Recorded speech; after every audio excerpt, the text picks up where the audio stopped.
Yung mga recording studio dyan na malalaki. Ayun, the problem with a lot of recording studio is hindi yung galing nila eh, kundi yung laki nila. Kasi the bigger you are by 2030, the more problem you have.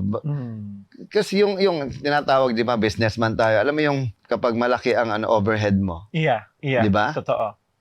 Mula sa opisina mong pagkalaki-laki, sa dami-dami mong booth, sa mga tao mo, mga sound engineer mo, sa mga staff mo, sa mga voice talent mo, sa mga director mo, sa mga caster mo, plus eto pa, yung mga guard mo.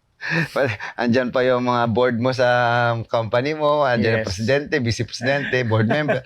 Isipin mo yan, lahat yan babayaran mo. Monthly. Kung yung kliyente mo hindi na pumupunta sa'yo, saan ka ngayon pupulutin? Kaya ngayon, nagtatry silang to go against AI. May mga pakulo pa silang talk on AI, how to get away from AI, how to not use AI. Ang pangit, di ba? Anong klaseng ano yan? Imbes na mag-prosper kayo, kayo pa mismo ang pumipigil eh. Parang andyan na nga laptop, gusto niyo po rin typewriter, di ba? Kasi alam nila na malaki epekto sa kanila nito.